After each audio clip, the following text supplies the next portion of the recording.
You've got nothing to lose. Usually you can tell the truth, and Senator Manchin is no exception. This guy absolutely eviscerates the Democratic Party, Kamala Harris, and a whole lot more in this brand new interview. We're going to jump right into it right now, but also stick around to the end because I've got also a Democratic advisor, senior Democratic advisor, who actually spills the beans and tea on who's been running the government for the last 4 years, because we know it hasn't been Biden. But first, watch this. Senator Manchin talking to CNN. This one's amazing. Check this out. What do you think about the way that this Congress is ending? I need more than this to get me through the rest of this Congress. This will be the worst performing Congress in the history of the United States of America.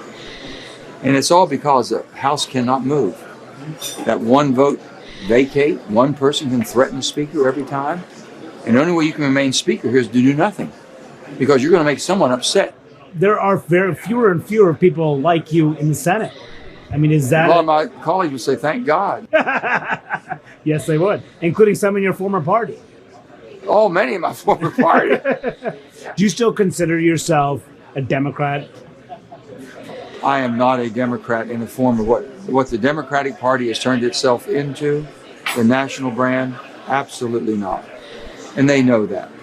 They're all good people on both sides. But what do you think is the reason for, you said you're not a Democrat. What caused Joe Manchin to divorce himself from the Democratic Party? Here's what I told them. I said, you ought to figure out how you lost somebody like me.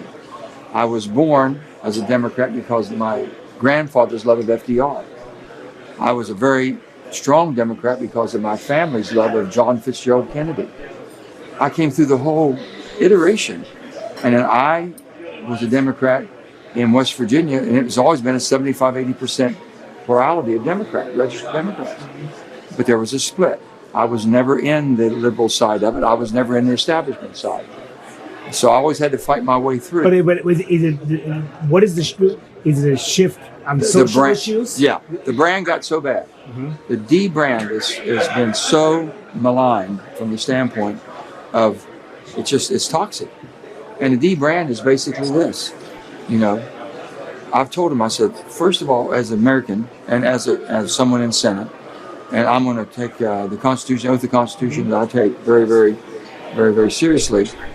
I'm going to help every human being pursue the happiness life in their life, pursuit of happiness.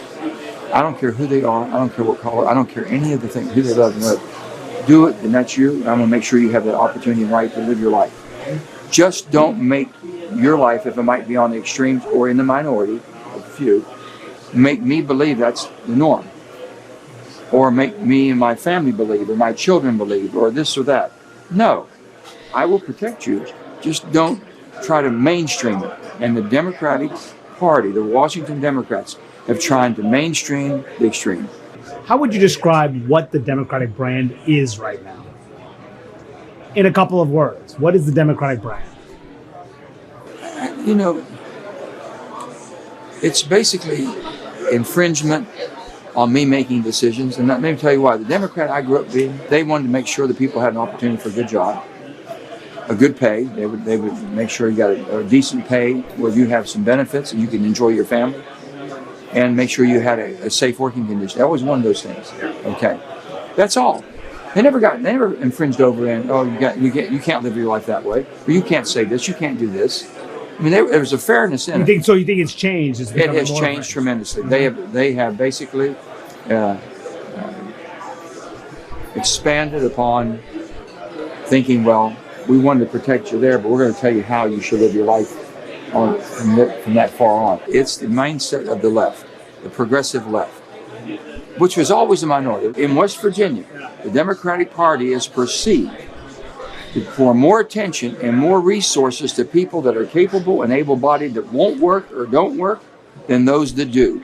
Okay, this is from the incoming chair of the House Progressive Caucus. He says, if the Democratic Party was a little more like Chairwoman Jayapal and a little less than Joe Manchin, I think we would have won this election. They'd have lost. They got to be nuts. For someone to say that, they've got to be completely insane. Why?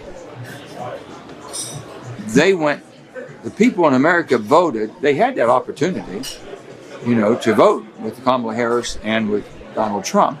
Donald Trump, there's not much hasn't been said. You know exactly what you're getting. He hasn't made any bones about it. But you might say that's too far right, okay? If that's the case, then why did they go too far right when Kamala was trying to come back to the middle a little bit, okay? And they're saying if Kamala would have been who she always has been, pretty far to the left, it'd have been better for her. That's crazy. So why do you think that Harris lost? Well, first of all, Kamala had a hard time just getting any type of support or favorability when she was 4 years as a vice president. Because she's a complete fraud and she's a phony. For whatever reason. So it wasn't connecting there. Now all of a sudden they said, and I heard this too, she only had 100 days. I think that was to her benefit because basically she was having a hard time trying to come back to the middle and then speak about it with any conviction. Good point. So you think that she was too far left and she tried to shift to the middle and people didn't believe it? If you try to be somebody you're not, it's hard. I'll tell you exactly how she lost.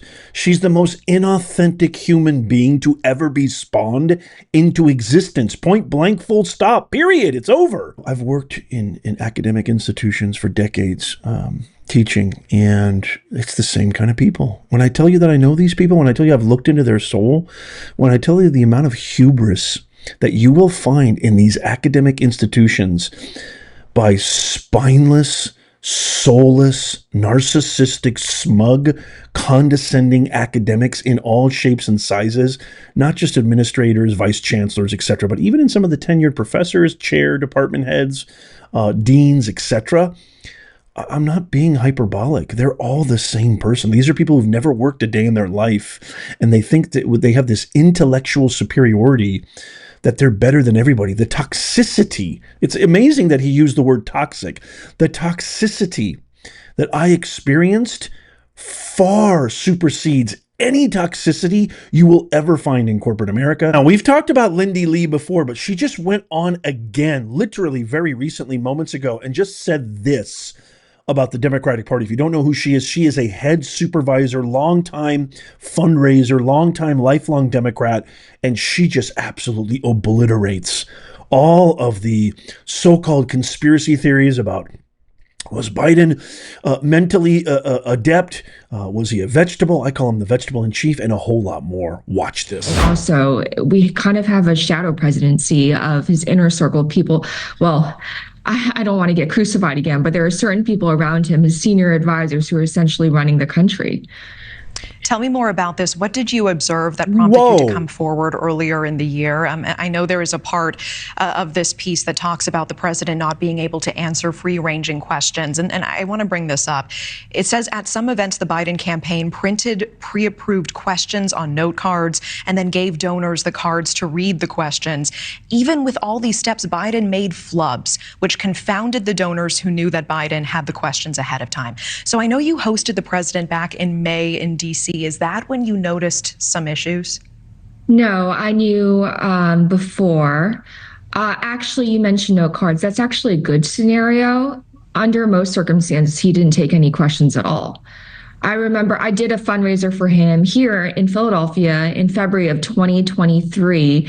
And the system that you just outlined was the one in effect, where they had pre-approved questions and only those people who were loyal members of the firm, so to speak, were allowed to ask questions. That was case number one. But on May 1st at the Mayflower in DC, I remember the family member that I brought to the event was actually angry at me because President Biden did not work the rope line and he did not take any questions.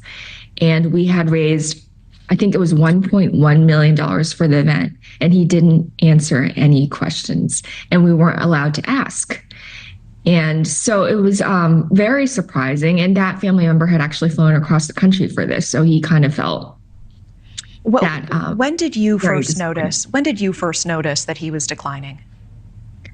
I think I also was just hoping for the best, and I still, to this day, I love him as a human being. I'm very sorry. This is the truth. I knew something was accelerating, I think, in 2023. I think actually, to be honest, I think he was pretty much fine in 2020. I'm trying to be as fair as possible, and I didn't see any signs of cognitive decline in 2020. And I was on the campaign trail with him. I also raised money for him in 2019. I was in San Francisco with him the day after Kamala Harris attacked him on the debate stage. He was definitely sharp then. At least from my point of view, it became clear that something was different in 2023 and then 2024. And you came forward, you said in July. What did you on Fox News Sunday. What did you say? I went on air to say that. And how was it received? You say you were crucified. Not well. By who? That's why. Yeah, sorry. No, go ahead. But by who? Who? Where was the backlash? Where was it coming from? The liberal leftists who are attacking me now. The same people, the same group of people I've lost tens of thousands of followers this week. I've been called a number of names I won't repeat here, simply for stating the truth and asking questions about how the finances of the Harris campaign were handled. It's the same bunch of people who attacked me in July. I went on Fox News Sunday on July 21st. I remember that day because a few hours later, President Biden stepped aside. Honestly, I can't believe I'm sharing this, but the day before my Fox News Sunday interview, somebody from the White House called me. And I don't know if people know this, but before Fox News Sunday and Meet the Press interviews, they're all, the day before, they're all listed in Politico. So the White House found out that I was speaking to Shannon Bream, and they called me the night before and said, "You're one of the president's most loyal supporters. We know you're going to stay loyal." And as someone who's watched The Sopranos and is a huge Godfather fan, I mean, it just sounds like something, it just sounded like mob speak almost, like, it's a nice position you have there. It'd be a shame if you lost it, kind of. Did you perceive it as a threat when they said that? Of course. It was the most, it was the friendliest threat possible. But if you know anything about me, I never cower to anything. I just don't. I'm not on anyone's payroll. I don't care. This is the truth. So I said what I had to say. And then a few hours later, he was gone. In your opinion, was Biden fit to lead in these last couple of years of his presidency? I do want to say that the president is more than just the president. He's the people around him, and the people around him are highly competent and able to execute duties. So his team is definitely sharp. I mean, whether or not you agree with them ideologically, I don't think he's at the prime of his life. I'm trying to be as euphemistic as possible. I believe you used the word shadow presidency before. Is that what you believe it has been in the last couple of years? If we were to define that term as an inner circle who's really close the ranks, who protects them at every juncture, and I know them, and I'm sorry, but it's true. And I owe the American people the truth. I've been trying to tell the truth, and you can see what happens when I tell the truth. That's why I wasn't more forceful before, and I apologize. But you see the way that I've been tarred and feathered, because people would rather destroy the critics than accept the truth. Very last question, Lindy, why come forward? Why sound the alarm about this? I was giving people the benefit of the doubt for a long time, and then they wasted $2.5 billion. I raised millions of that. My family members gave millions of that. It's just, I felt like I was lied to at worst and manipulated at best. They told us that they were going to win 3 to 4 swing states. We all saw what happened. That wasn't even close. And so that was a moment when I was like, wow, after all that I've done, they still lied to me. They still didn't tell me the truth. And I lied to the people who I loved. So I'm done with this. I haven't left the party yet because of concerns like the environment and gun violence, to be honest, but I am definitely assessing where I go from here. Hey, Lindy, if you happen to be watching, get yourself some protection ASAP. That was definitely not a friendly threat or a mild one at best. It was definitely a serious and grave, for sure. Your instincts are right. It was mob speak. I can't wait to get your comments on this. I, for one, feel vindicated, but it's not a good feeling because I love America. I just feel the Biden crime syndicate is the most repulsive, evil, criminal organization that this country has ever experienced. And that does not exclude the Obamas, the Clintons, the Soroses, the Pelosi's, the Schumers. You listen to Manchin, you listen to this Democratic operative, and we've had multiple Democratic operatives. I mean, we knew from day one there was something wrong with this guy.